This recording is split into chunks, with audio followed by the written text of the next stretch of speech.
संसद के मॉनसून सत्र का तीसरा दिन, सदन में आज भी हंगामे के आसार। विपक्ष फिर उठाएगा ऑपरेशन सिंदूर का मुद्दा। एसआईआर पर चर्चा की मांग कर रहा है विपक्ष।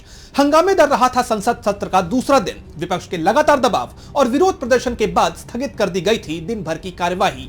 कई मुद्दों पर चर्चा की मांग कर रहा है विपक्ष। 21 अगस्त तक चलने वाला है मॉनसून सत्र में 27 बिल लाने की तैयारी में है सरकार। आज राज्यसभा की बिजनेस एडवाइजरी कमेटी की बैठक, दोपहर 12 बजे होगी यह बैठक। उपराष्ट्रपति जगदीप धनखड़ के इस्तीफे के बाद अब राज्यसभा के उपसभापति हरिवंश नारायण करेंगे बैठक की अध्यक्षता। मॉनसून सत्र में सरकार की तरफ से पेश किए जाने वाले विधेयकों पर होगी चर्चा। विपक्ष के सवालों को लेकर बनेगी रणनीति। बीते दिन होनी थी यह बैठक, लेकिन 2 बार टलने के बाद आज के लिए की गई है निर्धारित।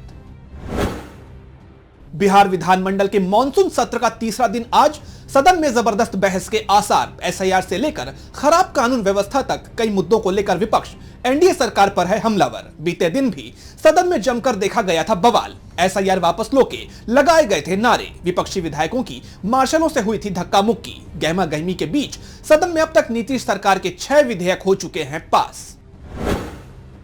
बिहार की तर्ज पर त्रिपुरा में भी वोटर लिस्ट पुनरीक्षण की कवायद। केंद्रीय चुनाव आयोग ने त्रिपुरा से टिपरा मोथा पार्टी के एक डेलीगेशन को आज इस मुद्दे पर चर्चा के लिए किया आमंत्रित। बैठक में त्रिपुरा की वोटर लिस्ट में अवैध प्रवासियों के संभावित रजिस्ट्रेशन को लेकर पार्टी की तरफ से उठाई गई चिंताओं पर होगी चर्चा। 9 सदस्यीय टीएमपी डेलीगेशन पूर्वोत्तर में चुनावी प्रक्रिया पर करेगा चुनाव आयोग से बात।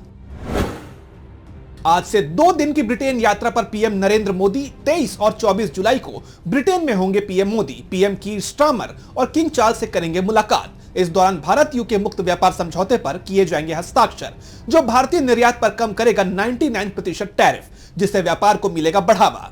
यह पीएम की चौथी ब्रिटेन यात्रा। व्यापार, रक्षा और रणनीतिक साझेदारी को मजबूत करना है पीएम की इस यात्रा का मकसद। ब्रिटेन के बाद 25 और 26 जुलाई को मालदीव्स की यात्रा करेंगे पीएम मोदी, जहां वो 60वें स्वतंत्रता दिवस समारोह में बतौर मुख्य अतिथि होंगे शामिल। संसद के मॉनसून सत्र के बीच विदेश यात्रा पर जा रहे हैं पीएम मोदी। आज गुजरात के दौरे पर रहेंगे आम आदमी पार्टी के संयोजक अरविंद केजरीवाल। पशुपालकों की महापंचायत में होंगे शामिल। जेल में बंद विधायक के समर्थन में करेंगे सभा। केजरीवाल के साथ पंजाब के सीएम भगवंत मान भी रहेंगे मौजूद। पार्टी के प्रदेश अध्यक्ष इसुदान गढ़वी ने दी जानकारी। कहा, भ्रष्टाचार की पराकाष्ठा पार कर चुकी है बीजेपी सरकार और अब वो किसानों और पशुपालकों को कर रही है प्रताड़ित। भारत और इंग्लैंड के बीच टेस्ट सीरीज का चौथा मैच आज से होगा शुरू। मैनचेस्टर के ओल्ड ट्रैफर्ड स्टेडियम में खेला जाएगा मुकाबला। 5 मैचों की टेस्ट सीरीज में इंग्लैंड फिलहाल 2-1 के स्कोर से है आगे।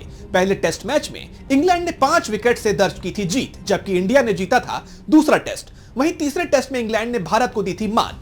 चौथे मैच के लिए फैंस बेकरार। दोनों टीमों के बीच जबरदस्त मुकाबले की है उम्मीद।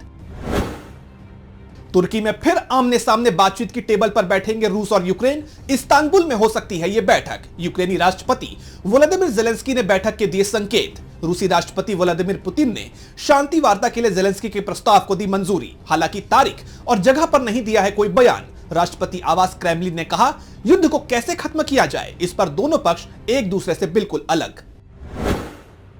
आज यतीम खाना मामले में सपा नेता और पूर्व मंत्री आजम खान की याचिका पर होगी सुनवाई। एमपी एमएलए सेशन कोर्ट में होगी यह सुनवाई। मामले में अपनी बेगुनाही साबित करने के लिए आजम खान ने सेशन कोर्ट में दाखिल की है 36 गवाहों की लिस्ट। 2016 का ही यह मामला, जब आजम खान पर यतीम खाना में जबरन कब्जा हटवाने, मारपीट, तोड़फोड़ और लूटपाट के लगे थे आरोप। इस मामले में आजम खान के साथ तत्कालीन सीओ सिटी आले हसन और कुछ सपा नेता भी हैं आरोपी। आजम खान की छवि और कानूनी स्थिति के लिए अहम माना जा रहा है यह मामला। आज मध्य प्रदेश, छत्तीसगढ़, विदर्भ, कोंकण, गोवा, तटीय कर्नाटक और केरल में मध्यम से भारी बारिश की है संभावना। हिमाचल प्रदेश, उत्तराखंड, पंजाब, हरियाणा और पश्चिमी उत्तर प्रदेश में भी मध्यम से भारी बारिश का है अनुमान। पूर्वी उत्तर प्रदेश, बिहार, पश्चिम बंगाल और पूर्वोत्तर राज्यों में हल्की से मध्यम बारिश के हैं आसार। दिल्ली, राजस्थान और गुजरात में हल्की से मध्यम बारिश की उम्मीद। तमिलनाडु, आंध्र प्रदेश और लक्षद्वीप में हो सकती है हल्की बारिश।